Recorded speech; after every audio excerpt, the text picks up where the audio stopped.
안녕하세요. 내 집 마련 멘토 정지영 인사드립니다. 오늘 만나 뵙게 돼서 반갑습니다. 오늘 여기 오신 분들 중에서 제가 조사를 한번 먼저 할게요. 나는 무주택자다. 한번 손 한번 들어주세요. 제 눈빛을 보고 이제 발사를 해야 돼요. 진짜 내 집 마련을 할 수 있는 사람이 있습니다. 그러면 이번엔 나는 내 집 마련을 했다. 그런데 내 집 마련을 잘했다. 갑자기 내리는 사람들이 있습니다. 이 집이라는 것들을 어떻게 장만해야 되는지 오늘 똑똑하게 내 집 마련 장만하는 노하우에 대해서 이야기해 드리겠습니다. 그러면 저는 어떻게 내 집 마련을 했는지 한번 거슬러 올라가 보겠는데요. 아마 제 30년 전 모습입니다. 애기냐고요? 제 나이보다 그때 나이는 아마 사춘기였던 것 같아요. 그때 사춘기 때는 저희 집이 월세집을 살았습니다. 제가 지금도 악몽을 꾸면 그 집이 생각나요. 푸세식 화장실이었거든요. 그래서 저에게는 그게 계속 막 다리가 빠질 것 같고 무서웠던 기억이 있습니다. 그런데 어느덧 제가 대학생이 되고 나서 있는데 제 주변에 있는 친구들이 하나 둘씩 아파트에 입주를 했습니다. 저는 그때 당시에 아파트라는 걸 잘 몰랐었거든요. 거기가 어디냐면 평촌 신도시 그리고 3본 신도시로 다 입주를 했습니다.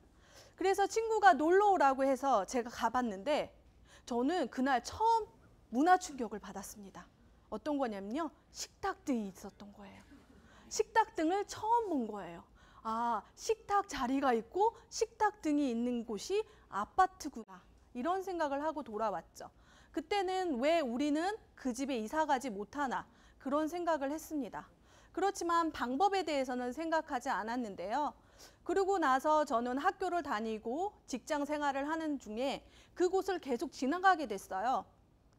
그때 불빛은 저에게 욕망 같은 불빛이었어요. 아, 어떻게 하면 저기 들어갈 수 있을까? 어떤 방법이 있을까? 근데 그 방법을 알기는 힘들었습니다. 그러던 중에 저는 직장에 들어갔고 거기서 놀라운 사실을 알게 됐습니다. 그게 뭐냐면요. 어떤 그 선배 언니가 자기 1억 벌었다고 그러는 거예요. 그래서 언니 어떻게 1억을 벌었어요? 그때 연봉을 따져보면 몇 년간 일을 해야지 모을 수 있는 돈이었거든요. 청약 통장 때문에 나 1억 벌었어. 그렇게 얘기를 하는 거예요. 그래서 물어봤더니 청약 통장을 만들어서 자기가 청약을 해서 당첨이 돼서 지금 1억 정도 올랐다는 거예요. 저는 그날로 은행에 가서 청약 통장을 만듭니다. 그러면 여러분 지금 청약 통장이 있는 분? 와, 그래요. 우리나라의 4분의 1이 청약 통장이 있다는 사실을 알아요? 저는 그 사실을 알고 좀 놀라웠어요. 그런데 저도 마찬가지로 청약 통장을 만들고 5년 뒤에 그 청약 통장을 쓰게 됐거든요. 그러니까 즉 말해서 당첨이 됐습니다. 그런데 당첨이 되고 나서는 거기는 제가 살고 싶은 집이 아니었어요. 그래서 바로 팔았죠. 그렇지만 500만 원에 팔았습니다. 합법적인 전매였습니다. 그런데 500만 원에 팔고 나니까 그 통장의 값은 500만 원이었던 것 같아요. 그러면 여기서 여러분들도 아마 청약에 당첨되신 분이 만약에 그게 1억이라든지 2억이 된다면 그 통장값이 얼마예요? 1억과 2억이 되는 거죠. 그런데 그 청약 통장이 정말 쓸모 있을 때는 내 집을 장만했을 때 그때가 아닌가 싶어요. 그리고 나서 저는 청약 통장을 다시 개설하지 않았어요. 나에게 청약 통장은 내 집을 가져다 주기는 조금 부족하지 않나 그런 생각이 들었죠. 그렇지만 하나 둘씩 주변에 또 입주를 했어요. 그게 뭐냐면 앞서 말했던 거는 1기 신도시였는데요. 이번엔 2기 신도시가 나온 거예요. 그런데 막상 2기 신도시를 가자니 저는 그때 청약 통장이 없었어요. 너무 아쉬웠죠. 그때 그러니까 여러분들 정말 쓸 때는 이게 뭐죠? 똥도 약을 쓸 때는 없다고 정말 청약 통장을 쓰려고 하니까 그때 당시에 청약 통장이 없어서 조금 씁쓸했죠. 그러나 이 포기하지 않는 정신. 여러분들 통장이 없어도 새 아파트를 갖는 방법이 있습니다. 저는 청약 통장 없이 입주권, 그러니까 재건축 아파트를 매수를 해서 내 집 마련을 했습니다. 근데 사실 그때 제가 뭘 알았겠습니까? 그런데 중요한 사실은 이 집이 새 아파트가 된다. 그거랑 그리고 내가 지금 얼마의 돈이 필요하고 나중에 얼마의 돈이 필요하다는 그 사실만 체크를 했죠. 그리고 이 집값이 오를까 안 오를까 이런 생각은 안 했던 것 같아요. 뭐랄까, 내 집이 생겨야 된다는 그런 생각과 가족의 안정을 생각했죠. 그렇게 해서 저는 내 집 마련을 했고요. 그런데 내 집 마련을 하고 나면 모두 다 모든 걸 이룬 것 같은 느낌. 나는 할 일을 다 했구나. 그런 생각이 들었습니다. 그러던 중에 아이는 태어났고 그리고 열심히 일을 하던 중에 저에게 뜻밖의 일이 벌어집니다. 아마도 여러분들 저의 책에서도 봤을 텐데요. 저는 건강검진을 받는 중에 암 진단을 받게 됩니다. 내가 이렇게 열심히 살았는데 왜 나는 착하게 살았는데 그리고 내 집 마련하고 아이도 잘 키웠는데 왜 나에게 이런 시련이 왔나?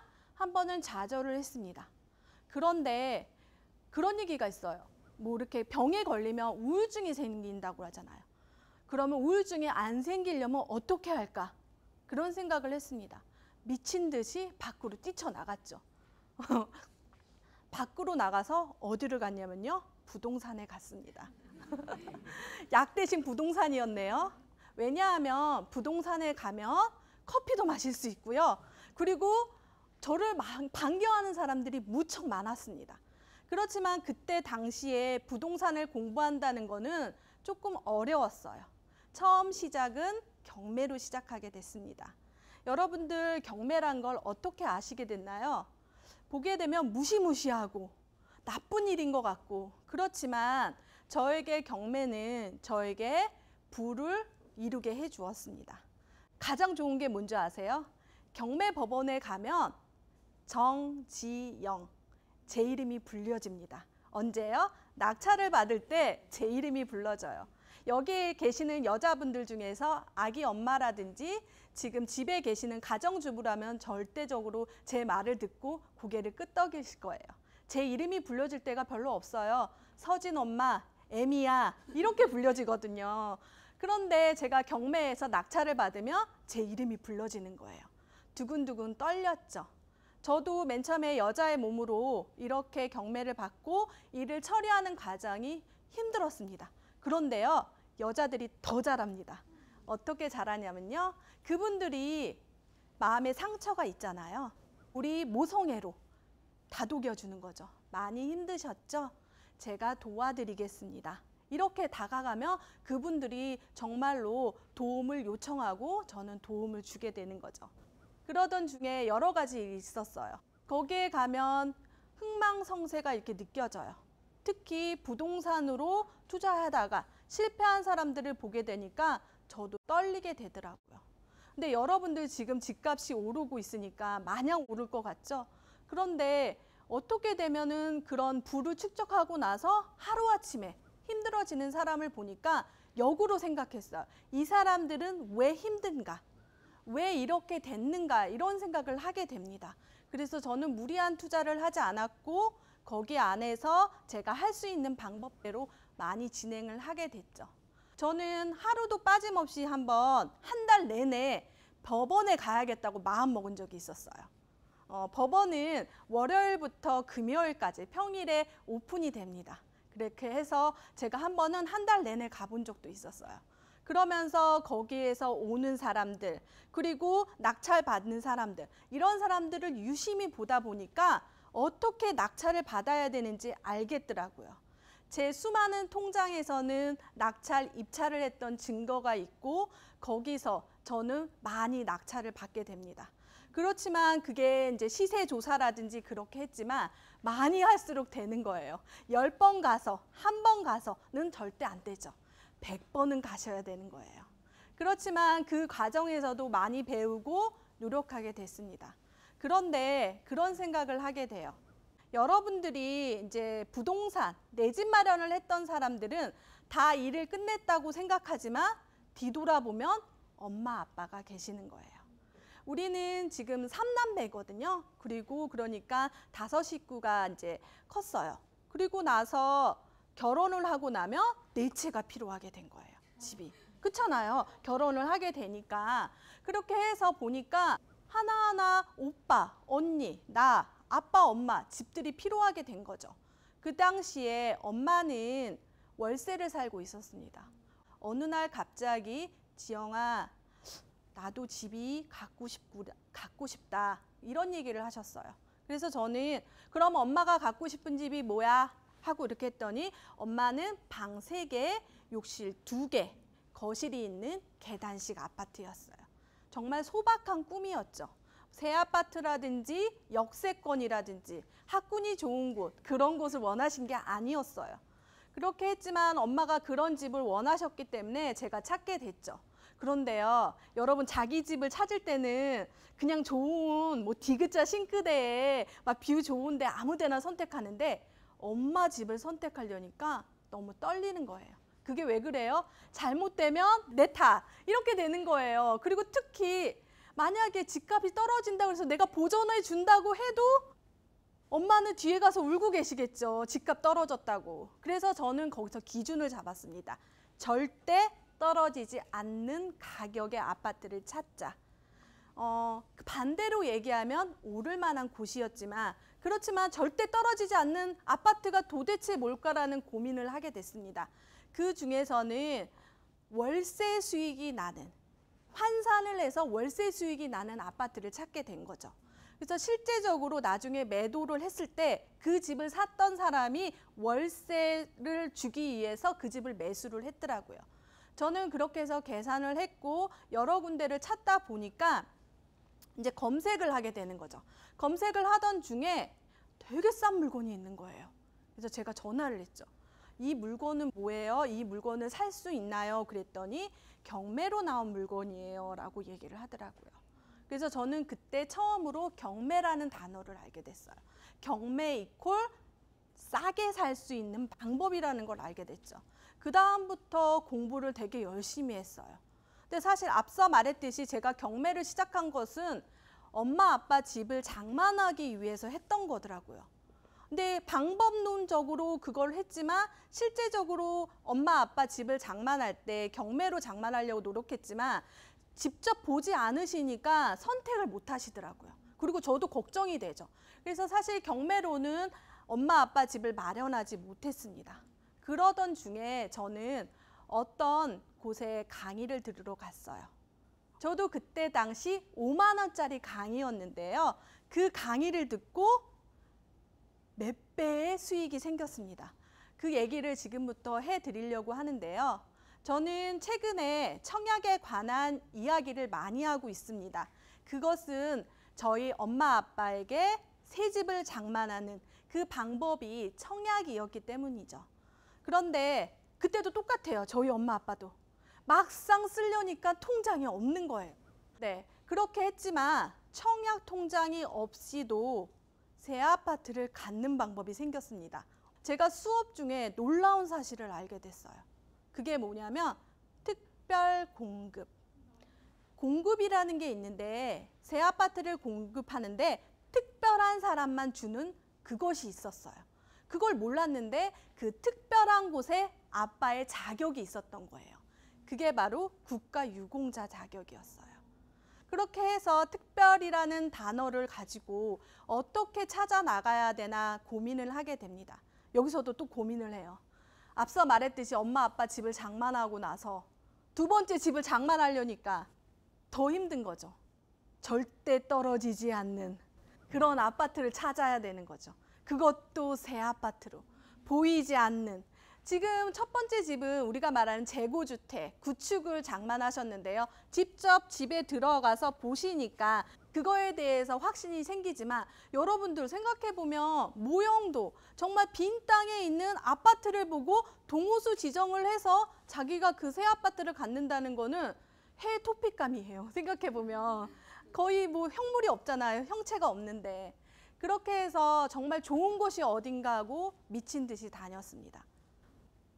여러 군데의 택지지구를 다녔죠. 빈 땅에 가서 뭐 흙탕물길도 가보고 그리고 빈 땅을 보면서 거기에 지어진 아파트를 상상하게 되고 상상이 안 되니까요. 아예 지어진 그러니까 택지지구 중에 입주한 지역을 다 찾아가 봤어요.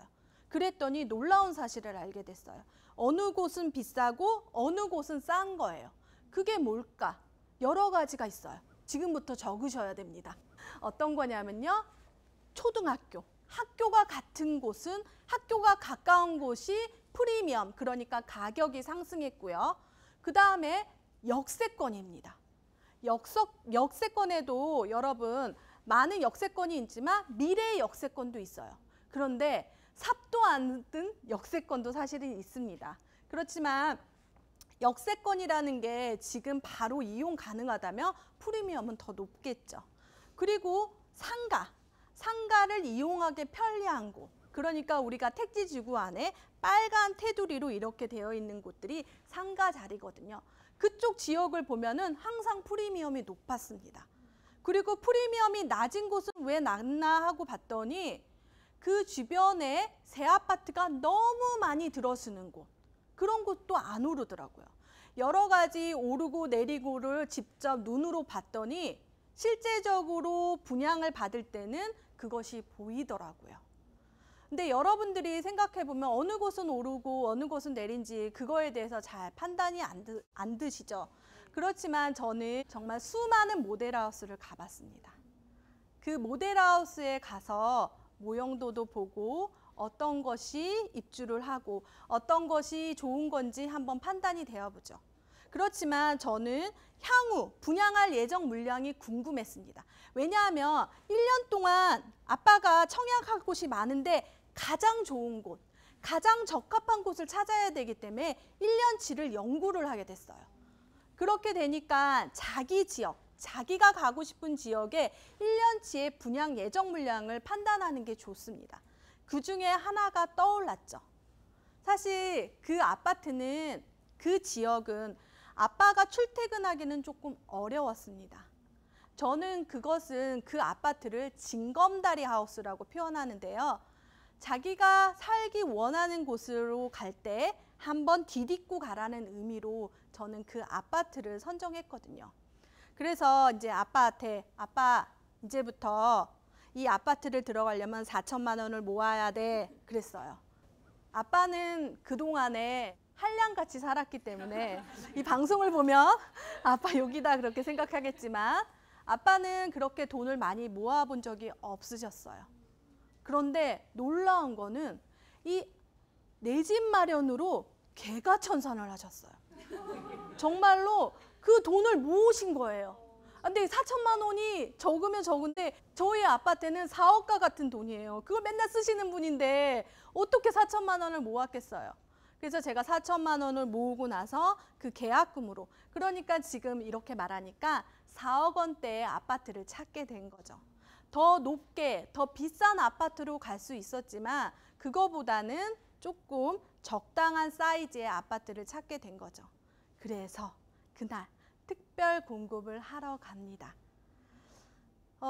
지금은 인터넷으로 접수를 하는데 그때 당시는 직접 모델하우스를 갔어야 되거든요.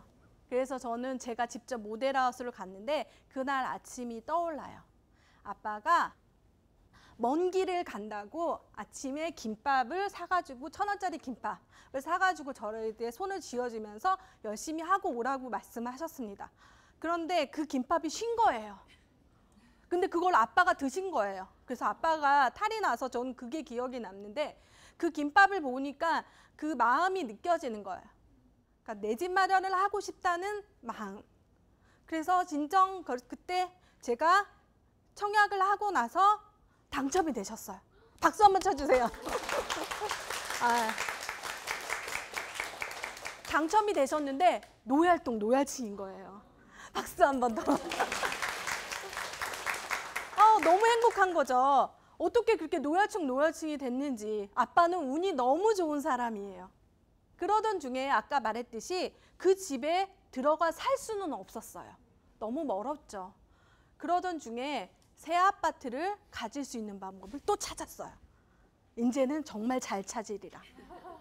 근데 이번에도 청약통장 없이. 그게 방법이 뭐였냐면 우리 요즘에 많이 유행하는 말이 있죠. 죽고 줍는다라는 말로 청약통장 없이 미계약분에 도전하게 됩니다. 정말 그때 당시에도 아빠가 개가천선 2번째를 했습니다. 3천만 원을 준비하셨어요. 그리고 아빠가 알아보셨어요, 그거를.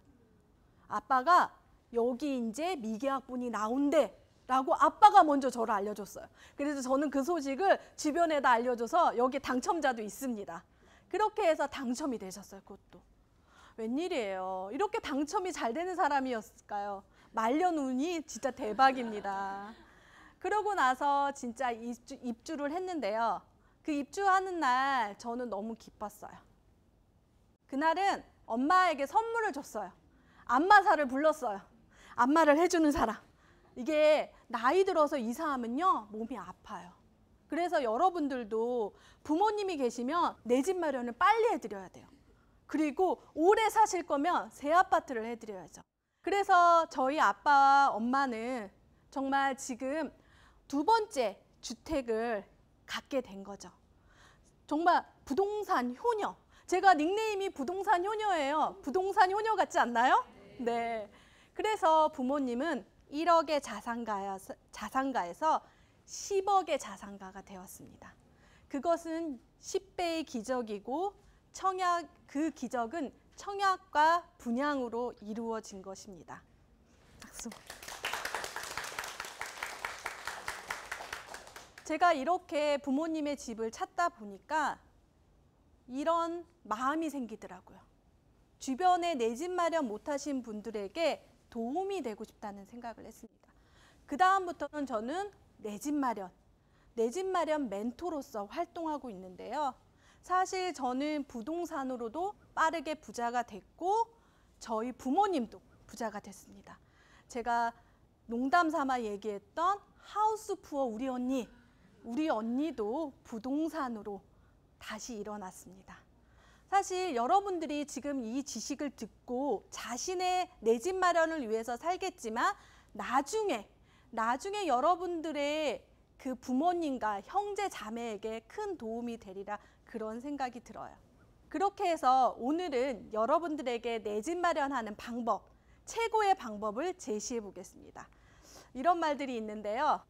빨간 약 줄까, 파란 약 줄까? 무슨 약 드시고 싶으세요?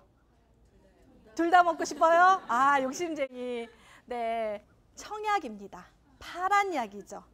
지금은 청약의 시대. 어떤 얘기냐면요. 여러분들은 새 아파트를 가지고 새 아파트로 내 집 마련하기 아주 좋은 시기라는 얘기입니다. 그렇지만 그 청약에도 좋은 방법이 있어요. 청약의 당첨 비법 3가지를 알려드리겠습니다. 지금부터 또 적으셔야 돼요. 나도 새 아파트를 갖고 싶은데 그 방법이 뭘까라는 생각이 드는데요.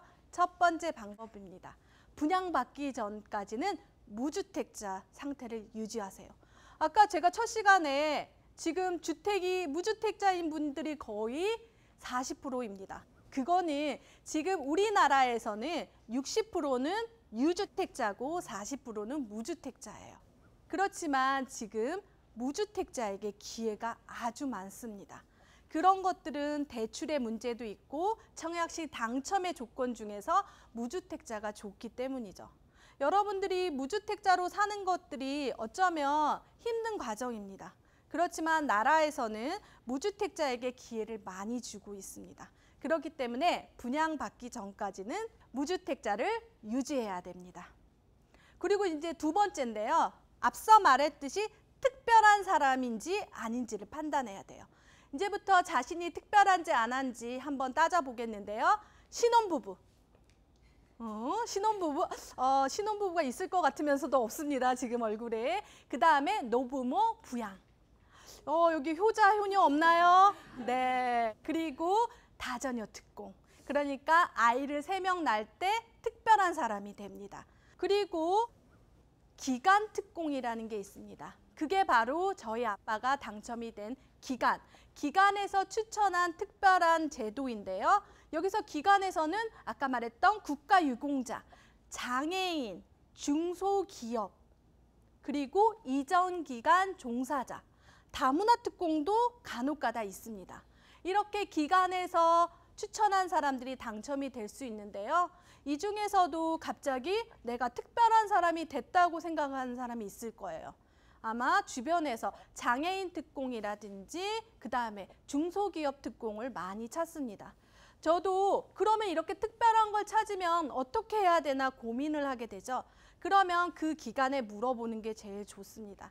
저도 국가유공자 특공을 보훈처에 전화해서 그 방법을 알았거든요.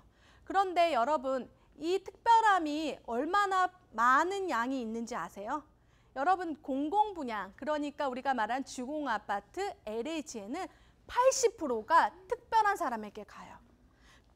민간 분양 같은 경우에는 43%가 특별한 사람에게 갑니다. 그러면 특별하면 우리가 알고 있는 수시 접수라고 생각하면 됩니다. 자, 이제 우리 특별한 사람이 되었나요?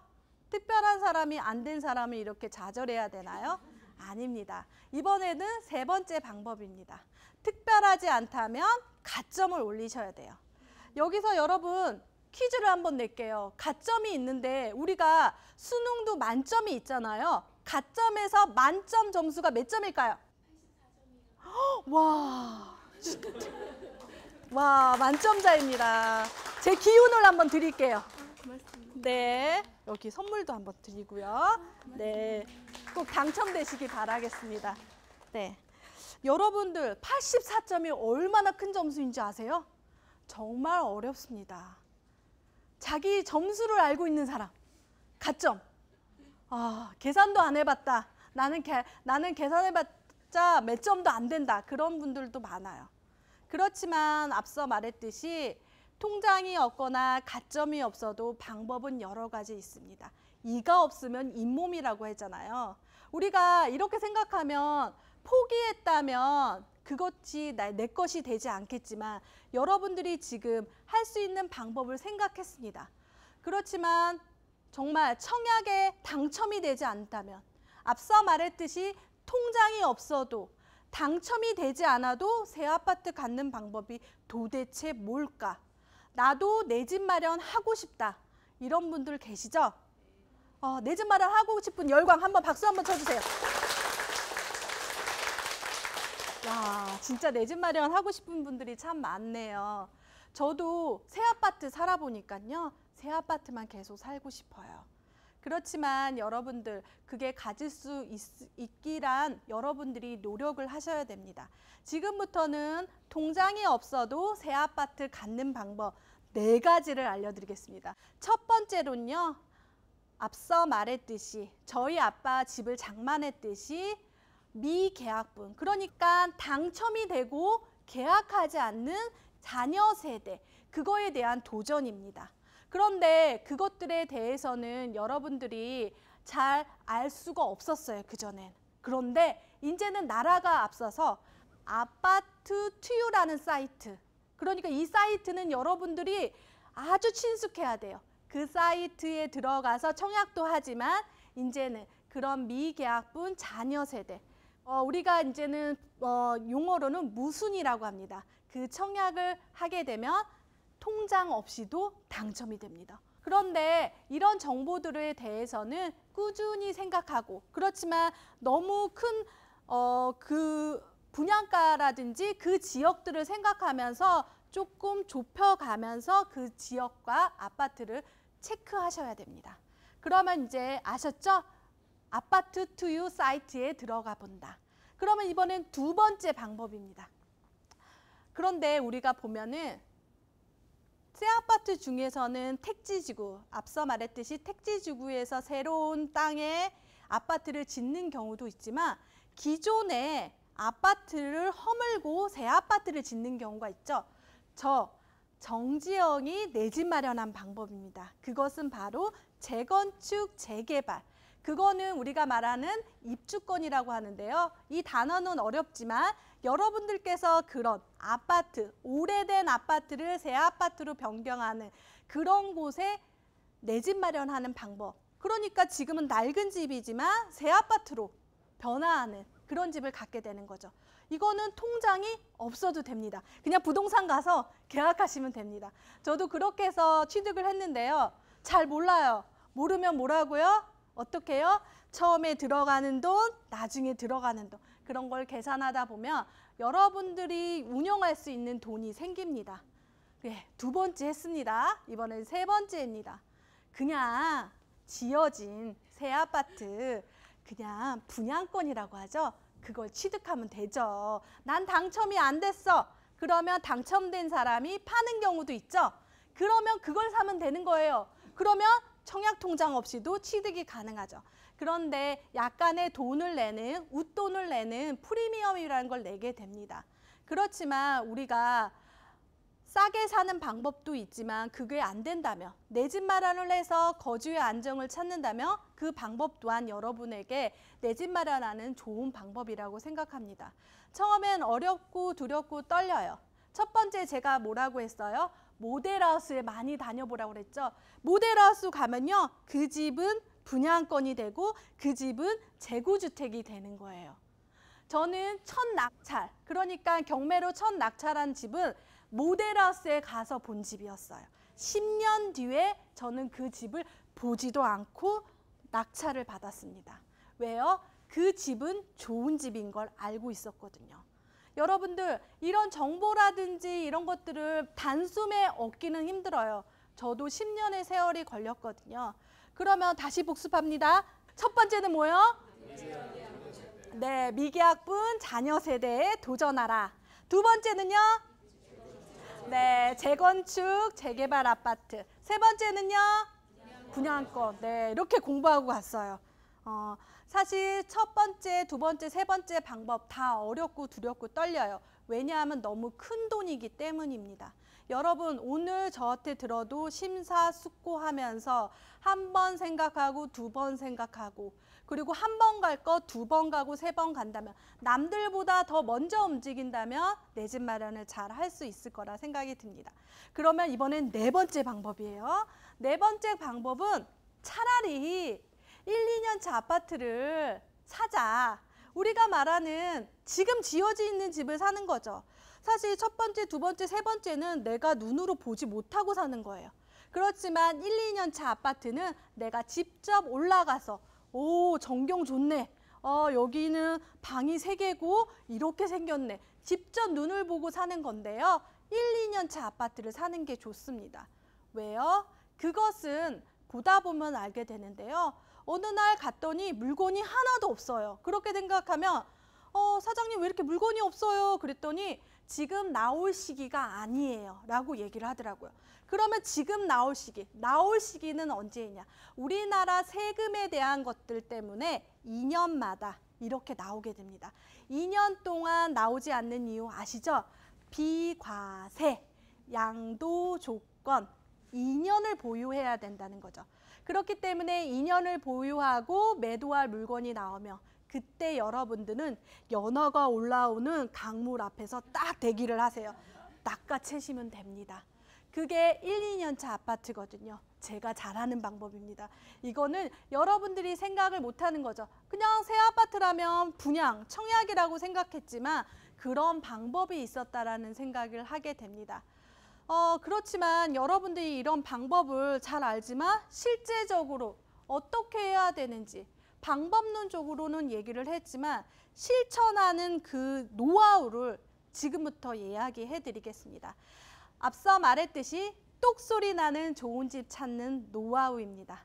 계속해서 반복적으로는 얘기했지만 방법에서 실천할 수 있는 힘, 그 힘을 얘기를 해 드리겠습니다. 그것은 이품입니다. 이품이라고 하니까 뭐지? 우리 품을 파는데 힘을 쓰는 건가? 이품을 파는 거예요. 입으로 얘기를 하는 거죠. 입으로 얘기하는 것 중에서는 부동산 소장님을 만나는 것도 있고요. 모델하우스에 가는 것도 있습니다. 그런데 저는 또 하나를 생각합니다. 배우자에게 이품을 파셔야 돼요. 왜냐하면 부부가 있는데 꼭 한 명이 반대를 해요. 내 집 마련하는. 그런 분들을 설득하려면 내가 어떻게 논리적으로 얘기를 하다 보면 그렇게 되는 거죠. 어느 날 제가 낙찰을 받았는데요. 남편이 그러더라고요. 여기 역세권도 아닌데 왜 받았어? 딱 그러더라고요. 좀 아는데 속으로 그런 생각이 들었어요. 그랬더니 아니야, 여기는 시장이 있기 때문에 시장 상인들이 자주 오는 데고 여기 아파트밖에 없고 이 아파트에 사는 것만 해도 이 주변엔 프라이드가 있어 라고 얘기를 했죠. 그랬더니 실제적으로 제가 2년 뒤에 매도할 때는 시장 상인이 그것을 매수하셨습니다. 여러분들이 생각할 때 그 입품이라는 게 여러 부동산에 대해서 얘기를 하는데 자기가 스스로 얘기하다 보면 그거에 대한 논리가 생기는 거예요. 그리고 논리가 막히고 이러면 그 집을 좀 논리가 생길 때까지 잠깐 주저하셔도 됩니다. 자기가 스스로 얘기를 해보는 거죠. 그게 뭐가 좋은지, 그게 나쁜지 그런 것들도 얘기해 보는 거죠. 저희 아빠 그 집을 설득할 때 사실은 어떤 거를 설득했냐면요. 주변에 일자리를 가지고 설득했습니다. 아빠 여기는 일자리가 있어서 이 사람들이 전세를 올 수 있어 라고 얘기를 했죠. 그랬더니 아빠는 알겠다고 그 동네를 알고 있었기 때문에 실제적으로 그 지금 새 아파트 같은 경우에는 임차인이 거기에서 온 일자리를 가지고 있는 사람이었습니다. 두 번째는요. 손품입니다. 손품을 많이 팔아야 돼요. 지금 현대사회에는 컴퓨터, 인터넷, 정보가 많죠. 그렇지만 그 정보 안에서는 여러분들이 찾을 수 있는 정보가 있고 찾을 수 없는 정보가 있지만 최근에는 많이 오픈되어 있습니다. 그런데 여기서 가짜와 진짜를 찾아야 돼요. 여러분들이 그게 제일 힘들 것 같아요. 가짜하고 진짜를 찾을 때는 많은 손품을 팔아야 되는데 그 손품을 팔 때는 국가기관에서 제공하는 데이터, 그런 데이터를 이용하시는 게 가장 좋습니다. 그리고 손품을 진짜 팔고 나서 그게 실제적인 가격인지 아닌지를 또 국가 사이트, 그러니까 국토부 실거래가 사이트가 있습니다. 직접 한번 확인해 보는 것도 방법입니다. 그리고 중요한 건 손품을 팔 때는요. 새 아파트 같은 경우에는 분양가를 유심히 봐야 됩니다. 최근에 분양가 중에서는 노또 분양이라는 게 유행이었는데요.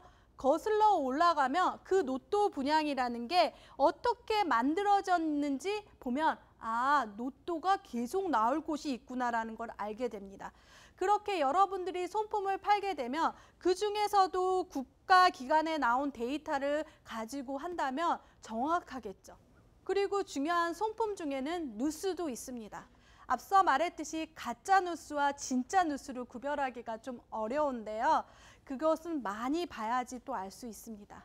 매일 아침 부동산 정보 그리고 부동산 뉴스를 본다면 조금씩 가까워질 내 집 마련에 더 가까워질 수 있는데요.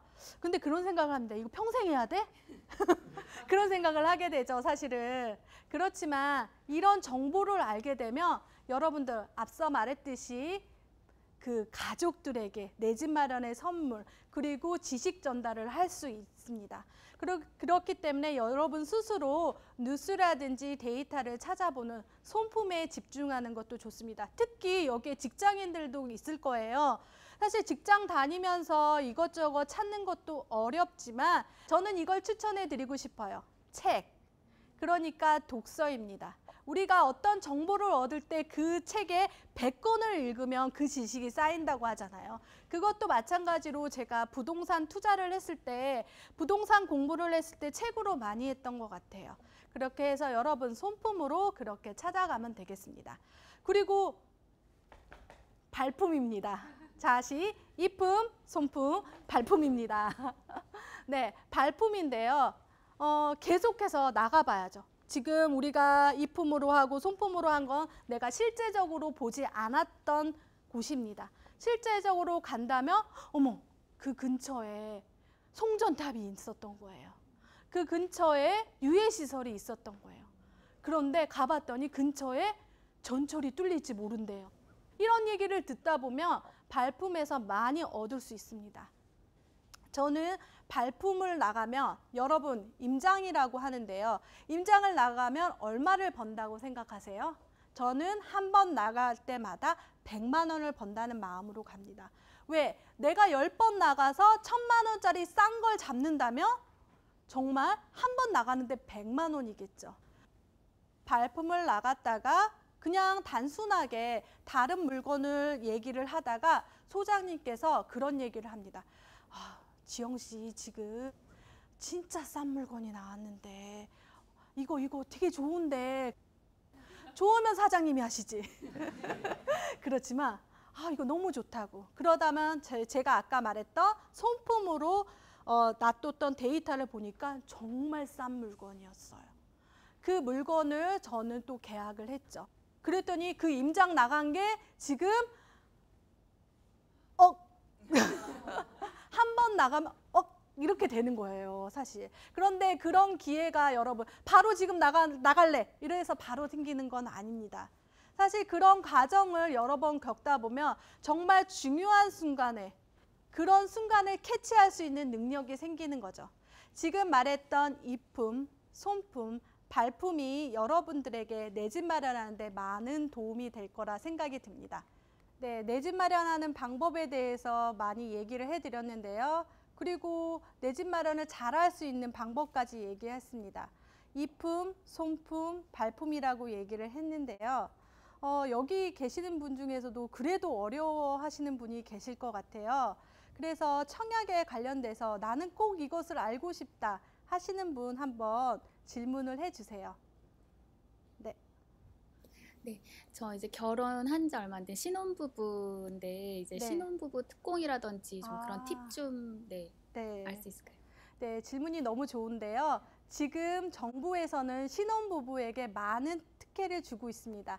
그 중에서는 신혼부부, 결혼 신고를 하고 나서 7년 동안 신혼부부 특공을 사용할 수 있습니다. 그런데 그 중에서는 소득이라는 기준이 있습니다. 그 소득이 넘어가면 신혼부부 특공을 사용할 수 없는 거죠. 그런데 신혼부부 중에서도 당첨이 될 수 있는 조건이 또 있습니다. 그것은 그 건물이 그 분양 단지 인근에 사는 사람 하거나 자녀가 있는 경우가 되겠죠. 그러면 갑자기 당첨이 안 될 것 같은 생각이 들죠. 그러나 최근에 많은 법이 바뀌어서 그런 사람들도 떨어진 사람들 중에서 추첨으로도 뽑기도 합니다. 그러니까 자격 중에서는 가장 중요한 자격은 7년 이내가 가장 중요하고요. 그 다음에 소득, 그것만 지키신다면 당첨할 수 있는 그런 기회를 잡을 수 있을 것 같아요. 그런데 또 두 개가 있어요. 두 번째로 신혼부부 특공이 있는데 우리가 요즘에 듣고 있는 신혼희망타운이라는 것입니다. 신혼희망타운이니까 괜히 희망이 생기죠. 그런데요, 거기는 신혼부부하고 한 자녀, 한부모 가정만 들어갈 수 있는 조건이 됩니다. 그 단지는 그러니까 거의 신혼부부들만 들어갈 수 있는 거죠. 그런데 여기서도 마찬가지로 7년 이내여야 됩니다. 갑자기 내가 다음 달에 7년이 되는 사람은 마음이 급해질 거예요. 그리고 지금 예비 신혼부부라면 나도 도전해봐야겠다. 7년 동안 할 수 있는 거죠. 그리고 신혼희망타운 같은 경우에는 가격이 상당히 저렴해서 그거에 대한 수익 같은 경우는 국가와 나누기도 하지만 그래도 좋은 조건, 좋은 자리라면 도전해 보는 것도 좋습니다. 여기서 7년이라는 것과 그 다음에 자산, 그리고 돈, 소득이 가장 중요한 거죠. 그렇지만 포기하지 말고 도전해 봤으면 좋겠습니다. 네. 그러면 청약에 대한 내 집 마련 방법도 있는데요. 난 조건이 안 돼. 앞서 말했듯이 4가지 조건도 있지만 너무 힘들어. 어떤 내 집 마련 방법, 궁금한 사항이 있을까요? 저는 내 집 마련을 하고 싶은데요. 네. 언제 내 집 마련을 해야 될지 잘 그걸 모르겠거든요. 그게 궁금해요. 네, 그 질문이 가장 많이 들어옵니다. 언제 해야 되나? 그런데 그런 말이 있어요. 바로 지금 당장 해야 된다는 얘기도 있지만 저는 좀 다릅니다. 어떤 거냐면요. 집을 사는 거. 그러니까 바이와 리브가 있는 거예요. 사는 거, 사는 것. 그 두 개가 충족이 될 때인데요. 어떤 얘기냐면 전세로 사는 것도 사는 거고 월세로 사는 것도 사는 건데 매매도 사는 거죠. 여기서 거주한다는 의미인데요. 거기에 비용을 좀 따져보셔야 돼요. 어떤 얘기냐면 전세로 살 때 싼 경우가 있습니다. 월세로 살 때 싼 경우가 있죠. 그러면 그 내 집 마련할 수 있는 기간을 벌 수 있는 거예요. 좀 더 길게 보시면 될 것 같아요. 저도 내 집 마련하는데 청약 통장 만들고 5년 지나서 청약 당첨이 됐고 실제적으로 내 집 마련하는데 10년이 걸렸습니다. 그런데 여러분 조금은 마음이 조급해지죠. 왜 옆집 엄마가 집값이 오른다 이러니까 나도 그런 생각이 들기는 합니다. 그렇지만 여러분들 집이 있어서 내가 평생 산다면 정말 수십 년 동안 살 곳이거든요. 그러면 그 기간 동안 공부할 수 있는 기간이 생기는 거예요. 비용을 따져보는 게 가장 좋습니다. 월세, 전세, 매매 그 세 가지를 한번 따져보는 게 가장 좋겠죠. 정말 단골 질문 중에 단골 질문들을 해주셨는데요. 모두 내 집 마련에 대해서 여러분들이 궁금해하고 힘들다는 거 누구보다 잘 알고 있습니다. 하지만 이 관문을 지난다면 우리 온 가족이 행복해질 수 있는 게 부동산 공부가 아닐까 그런 생각이 들어요. 제가 태어나서 제일 잘한 일은 저희 부모님께 새 아파트 갖는 방법을 알려드린 것입니다. 사드리진 않았습니다. 방법입니다. 그리고 많은 사람들을 만나서 제가 그 방법을 알려드리고 실제적으로 내 집 마련을 하신 분도 많이 있습니다. 이 자리에 여러분들이 내 집 마련을 위해 자신만의 계획과 전략을 세울 수 있게 된다면 이 강의를 하는 것이 저에게 큰 보람이지 않을까 싶습니다. 내 집 마련 멘토 정지영 인사드립니다. 감사합니다.